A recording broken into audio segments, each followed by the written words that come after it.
amigos das redes sociais da TV Alterosa, está começando mais um UAI Podcast Agro. Hoje nós vamos falar sobre gestão rural. E aí, sua fazenda está dando lucro? Está dando prejuízo? Qual o principal problema que você enfrenta aí no campo? Hoje, aqui comigo, Silvio Santana, que é especialista em gestão rural. Aliás, você é consultor, não é isso, Silvio? Isso mesmo, Cláudio. Eu sou consultor e sócio de uma empresa especializada em gestão para propriedades rurais. Silvio, para o pessoal conhecer melhor o seu trabalho, quantos hectares vocês administram hoje? Atualmente, hoje, sob a gestão da nossa empresa, estão 10 mil hectares produtivos em todo o Brasil. Vocês atuam em todo o Brasil? Perfeito, perfeito. Estamos sediados aqui em Varginha, no sul de Minas, porém temos clientes com áreas produtivas em Rondônia, Pará, Bahia, Mato Grosso, Paraná e São Paulo. Além de Minas Gerais. E quais são as culturas que vocês trabalham? É só café, não, né? Não, café, soja, milho, trigo, feijão, pecuária de leite, pecuária de corte, sistemas agroflorestais também e eucalipto. Ô Silvio, eu começo lhe perguntando o seguinte. Eu também sou cafeicultor, também sou produtor rural e a gente tem algumas dificuldades ali no campo. A gente sabe que cada ano é um ano diferente do outro, né? Nem sempre é igual.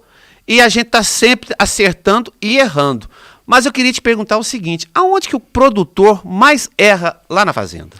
Cláudio, o produtor mais erra quando ele perde o foco em produzir. E o que seria produzir? Fazer os tratos culturais na hora correta, adubar quando tiver que adubar, fazer as pulverizações corretamente e focar na qualidade. Quando o produtor desvia dessa prioridade, desse foco, ele começa a errar. Você quer dizer que o produtor tem que focar no aumento de produção? Perfeito. A gente sabe que os produtores e as propriedades mais bem-sucedidas não são aquelas que gastam menos, sim aquelas que produzem mais. Ou seja, investem bem, né, Silvio? Sim, com certeza. Ô Silvio, mas a gente escuta muito se falar em baixar custo de produção. Que a gente tem que racionalizar os adubos, os fertilizantes, os insumos. Mas como baixar custo de produção, sendo que a gente não administra o valor da energia elétrica. A gente não administra o valor do combustível. Mão de obra cada vez mais escassa e também tem que ser valorizada. Como baixar custo de produção? Então, Cláudio, vamos partir de uma premissa. Falando de café, talvez 40%, de 30% a 40% do custo são os insumos. Então, se você focar em comprar bem, você já tem uma partida ali, uma vantagem competitiva na saída. Formar uma boa equipe também, né? Você ter uma equipe própria boa e, com certeza, de novo, produzir bem. Porque quando se produz bem, absorve talvez alguma variação aí nos custos de produção. Então, Silvio, você falou aí uma coisa interessante que o produtor que está em casa nos assistindo ficou curioso. Você falou em comprar bem. Mas qual que é a melhor hora para se comprar bem? Já que a gente depende de dólar, guerra na Ucrânia, na Rússia, um problema diplomático, está sempre acontecendo problemas políticos, econômicos, interferindo direto nos preços dos insumos, por exemplo. Então, normalmente, nós temos algumas janelas boas de compra, né? Historicamente, os meses de janeiro e fevereiro e os meses de maio e junho são oportunamente janelas boas de compra. Mas a dica, né, se eu puder dar uma dica aqui para o produtor, acompanhe o mercado. Muitas vezes o produtor acompanha a cotação lá da sua commodity todo dia, seja no jornal, seja no aplicativo, mas poucos produtores acompanham o mercado de insumos.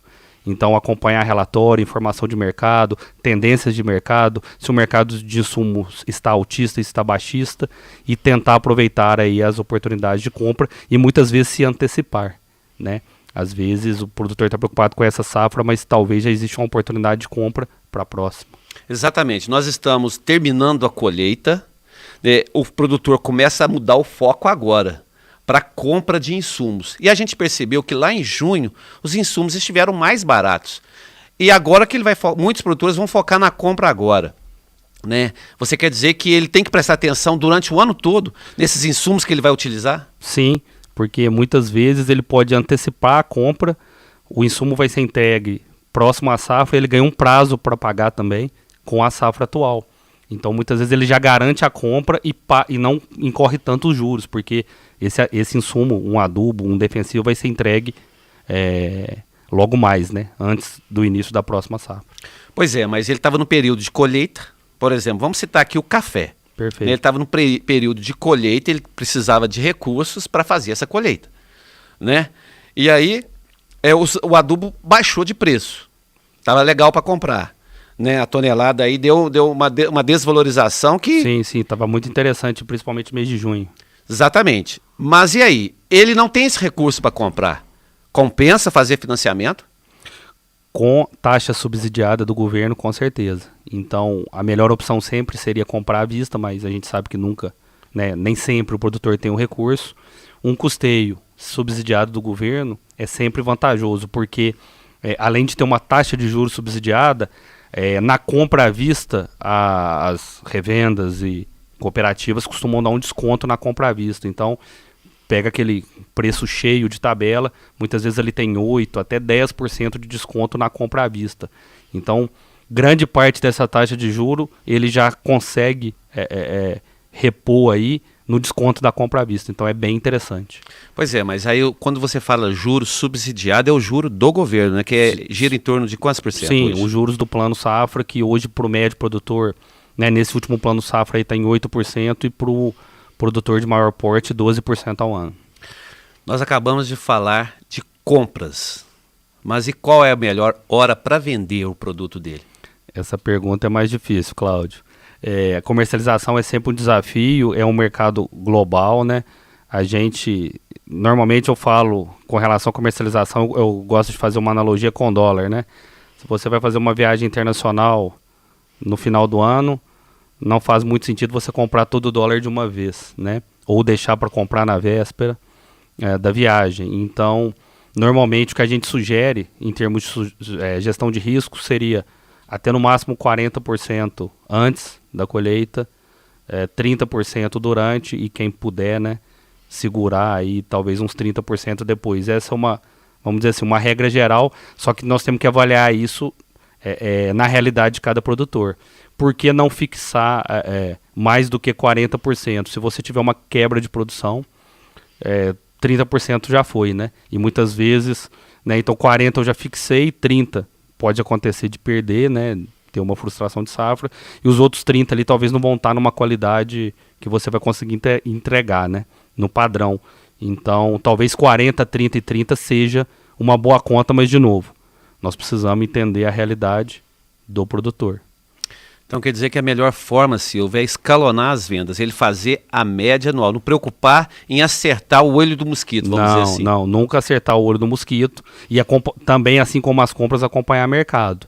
Porque muitas vezes, quando o café, por exemplo, bateu lá 1.500, o produtor não tinha o grão disponível, mas só que ele tinha a oportunidade de fixar para o próximo ano. E muitos não fixaram porque esperaram, né, tinha expectativa que fosse aumentar ainda mais.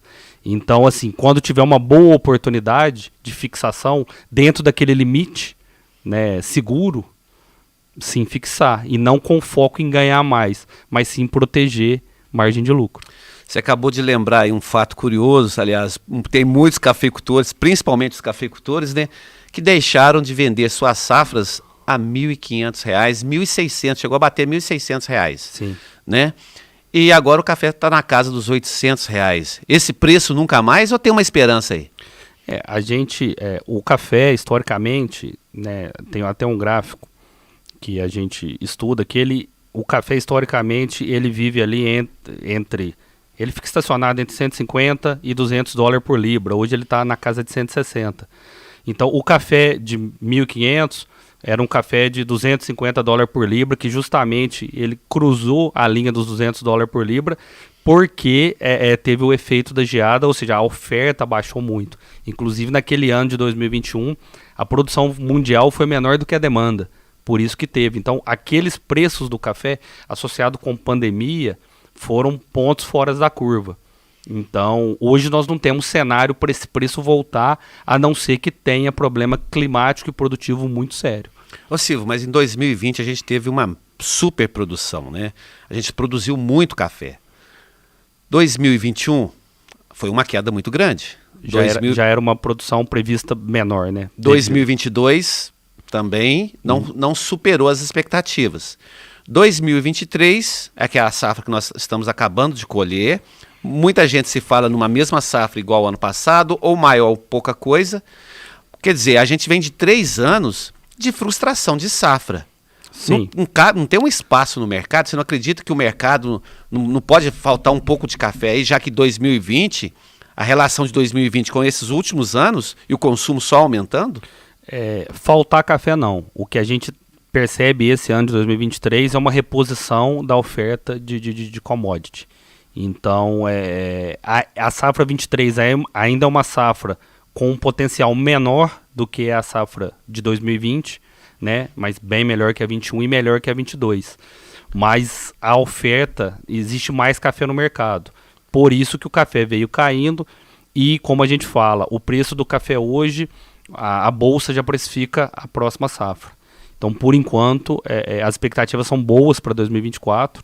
Então, por isso que o preço está mais baixo aí do que a gente viu tempos atrás. Então, vamos explicar melhor isso aí para o cafeicultor. Vamos falar só por cafeicultor. Quer dizer que nós estamos colhendo essa safra, mas o mercado já está de olho na próxima safra. Sim. Ele está precificando o café dessa safra com a próxima safra que está vindo. O café dessa safra, né, já está no pé, já está colhido, já está sendo varrido. E o número está aí. Né? Hoje o que a Bolsa valoriza, a Bolsa de Nova York, né, que dita o preço da commodity, não é a produção de agora, né, dessa safra. O preço, se paga hoje o preço da expectativa da próxima safra. E, né, todos os elementos indicam uma boa safra. Né? O próximo que a gente fala evento de mercado é a pegada da florada agora, nesse mês de setembro, né, entre setembro e outubro. Isso vai ditar, se vier uma boa florada, né, tem espaço para mais queda de preço. Se não tiver uma chuva tão boa, uma florada tão boa, esses preços podem se manter ou até melhorar um pouco. O próximo evento agora é a saída da florada aí do café arábica. Existe aí também no mercado, muito se fala na entre-safra do café, quando se não tem colheita de café, lá janeiro, fevereiro. Realmente esses meses, o preço, ele dá uma subida? Principalmente no mercado local, existe uma oferta menor, porque a maioria dos embarques acontecem no segundo semestre. Então o preço sim, normalmente tem uma pequena apreciação, só que, por exemplo, se os preços estiverem baixos, vai ser um preço melhor em patamares baixos. Se os preços estiverem melhores, vai ser um preço melhor em patamares maiores. Então, a sazonalidade da entre-safra não quer dizer que os preços na entre-safra vão estar altos. Podem estar um pouco melhores do que hoje, mas não quer dizer que estarão altos. Pelo contrário, até a bolsa, até dezembro, né, o café de dezembro tem um preço hoje menor do que a entrega da bolsa de setembro. A partir do ano que vem que começa a inverter essa curva. O café na bolsa começa a valer mais a partir das entregas de março do que dezembro, né? Hoje a gente tem uma curva caindo até dezembro da bolsa, dos contratos, e subindo a partir de janeiro. É a expectativa do mercado com as premissas e informações que a gente tem atualmente. Ô Silvio, recentemente nós tivemos aí em várias cooperativas de café as feiras, né, de insumos, de implementos, e uma das ferramentas usadas nessas feiras é o barter, quer dizer, a troca de insumos por produto. Perfeito. Compensa trocar insumos por produto? Ou existe situações e situações, hora compensa, hora não? Como que está nesse momento? Sempre a gente tem que avaliar caso a caso e o caso do produtor, né? Principalmente insumos para café, agora entre mês de maio e junho, estava muito positivo, o que a gente chama de relação de troca, ou seja, o insumo estava em baixas históricas e o café estava com preços ainda bem atrativos. Então, a gente estava falando aí, um 21,0021, por exemplo, em 2 sacas por tonelada de troca. Então, a relação de troca estava boa. É isso que o produtor tem que avaliar. Porque a relação de troca ela envolve o preço do insumo e o preço da commodity. Se essa relação de troca estiver benéfica, vale a pena. Só que é importante salientar, Cláudio, que existe juros nessa operação. Então, quando você vai fazer um barter, é praticamente a mesma coisa de você fazer uma compra a prazo. Porque na operação de barter existe um juros na commodity.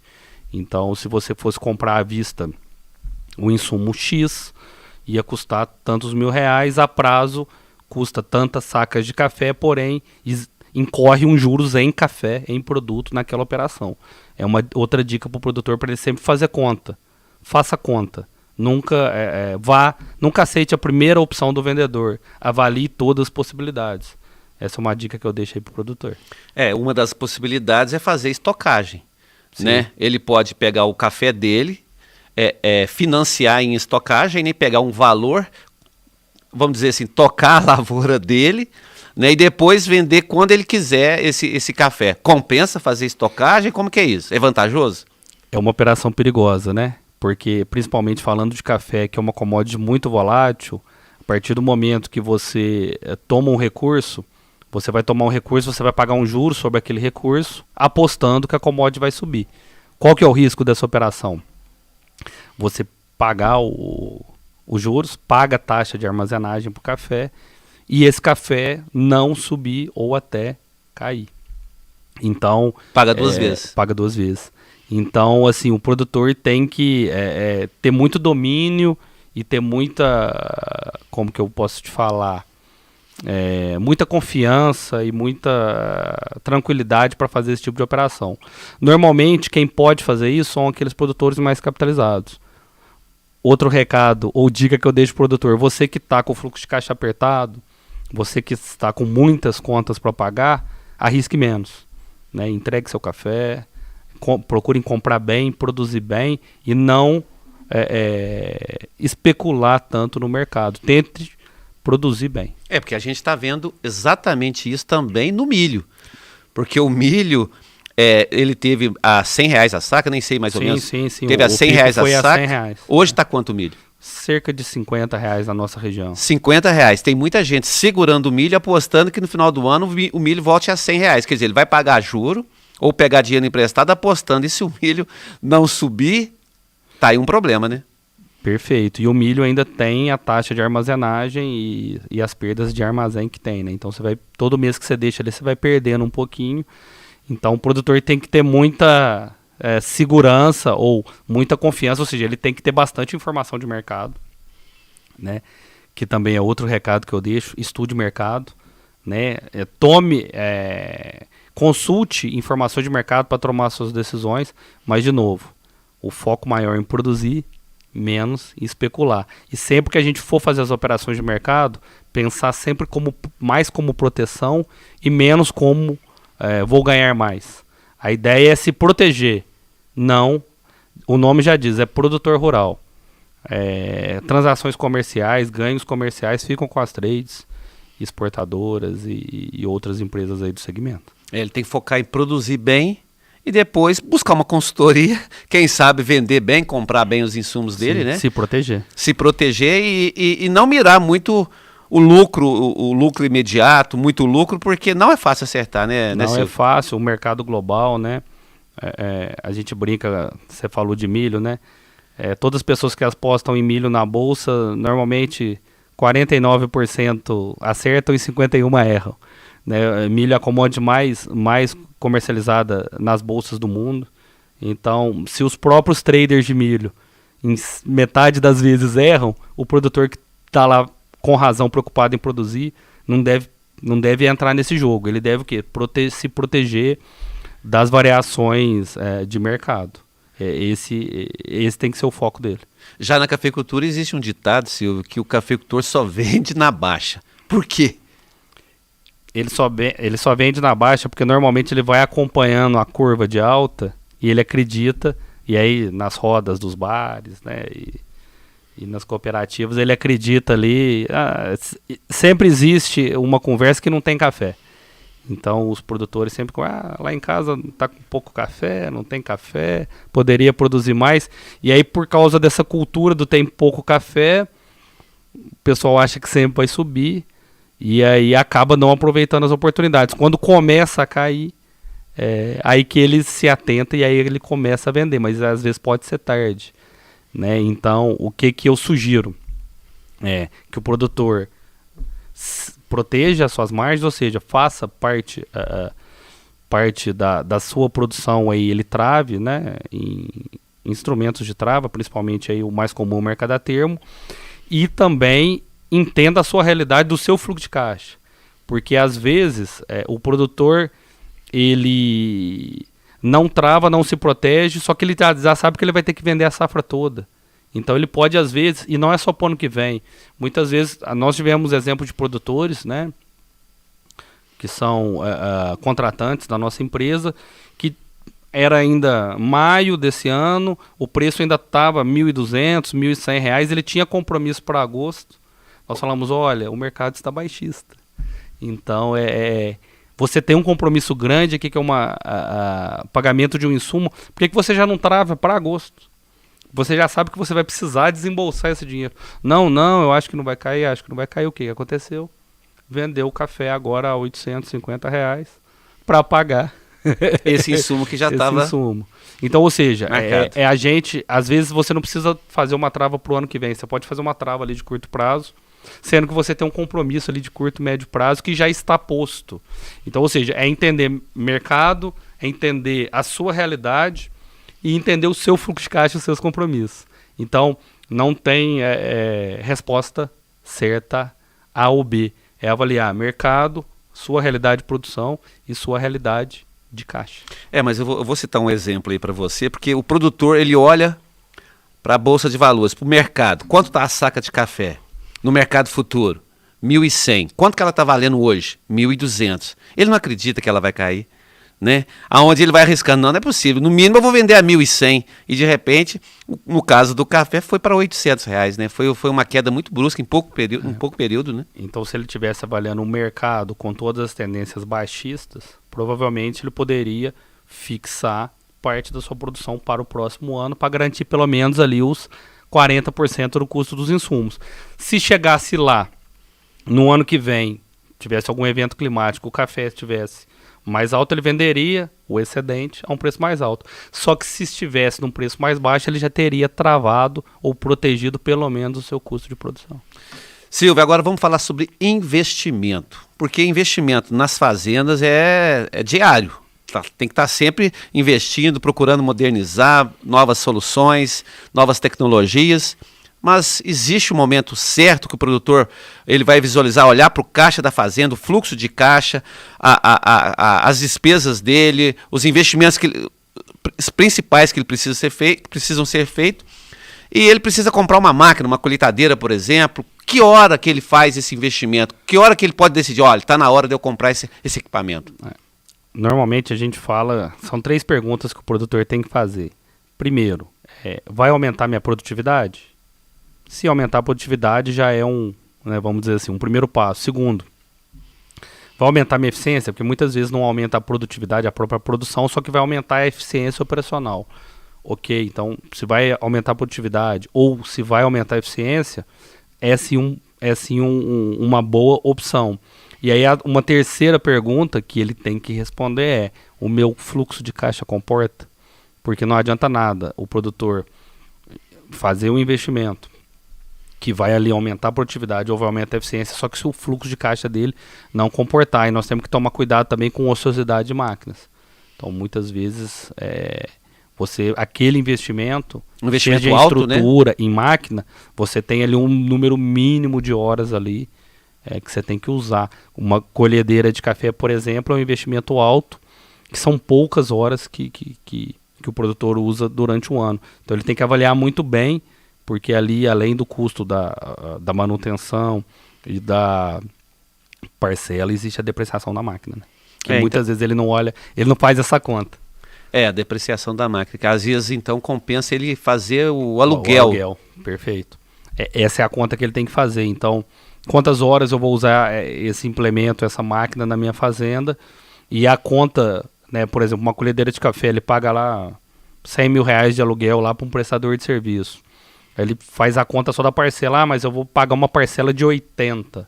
Mas ele tem a parcela, manutenção, E ainda a depreciação, né? Porque uma máquina agrícola é igual um veículo, né? Você tira ele ali da concessionária, ele já desvalorizou de 10% a 15% na partida e anualmente aquilo ali vai se desvalorizando. Então, é outro ponto de atenção aí também para os produtores. Sempre fazer conta. Silvio, agora uma coisa que a gente tem percebido na zona rural é a escassez de mão de obra. Está cada vez menor e está cada vez mais difícil ter aquela mão de obra especializada para um determinado tipo de trabalho. Como formar uma boa equipe para que ela esteja enganjada ali na produção agrícola? Cláudio, eu costumo falar que uma boa equipe não é só salário. Então, muitas vezes é uma boa estrutura, boas casas de colono, um transporte, estrada, infraestrutura da fazenda, benefícios. Então, você pode, às vezes, é difícil aumentar a remuneração fixa, mas você tem benefícios que você pode oferecer para os seus colaboradores.